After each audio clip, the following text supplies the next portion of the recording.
Time check, 9:43 in the morning at meron na naman kaming schedule sa Hiratsuka Public Hospital. Tatlo nga yung doctor ko ngayon sa OB/GYN, sa diabetes at saka sa nutritionist. So yung una nga, 10 o'clock is sa diabetes doctor. First time ko nga magpapacheck up sa kanya. Mula nga nung bumagsak ako sa glucose test. Bago nga ako makipagkita sa kanya, pinag-diet ako ng 1 week at saka pinag-perk lang. Ito mismo yung moment of truth kung mag-i-insulin ba ako. Sobrang tagal ng pinaghintay namin kasi bago ako natawag, halos magto 2 hours na. Next is nagpunta naman ako sa check-up ko sa OB/GYN kahit medyo late na kami. Hindi pala medyo, sobrang late na. Medyo saglit nga lang ako dito at chinek nila na wala namang problema si baby. Kaya lang bigla naman akong pinag-urine test ulit.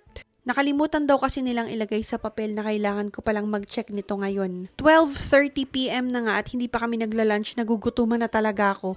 Pero yung nutritionist schedule namin 1 PM. Kaya sabi ko kay daddy, kain muna kami saglit. So dito na lang kami sa food court ng hospital kumain. Wala masyadong choices ng foods dito pero mura lang naman. Binilisan talaga namin kumain 15 minutes lang. And then dumiretso na kami sa kabilang building para naman makausap yung nutritionist. And after that, meron naman nagturo sa akin kung paano gumamit ng insulin. Halos mag 2 PM na to at tsaka pa lang kami natapos. Sa sobrang dami naming inikutan, kailangan naming dumaan dito para kwentahin yung bills namin. At eto pala yung mga reseta ng gamot ko. Kabado malala na kami dito kasi ang dami nga naming inikutan, hindi namin alam kung gaano kamahal yung bills.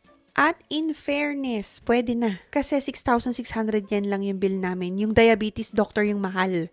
Then, diretso kami sa butika para nga kumuha ng insulin. Nag-request na rin kami ng glucose candy for emergency. Medyo natuwa rin kami dito kasi yung bill lang namin na may kasama ng 2 insulin is 1,600 yen. So that's it.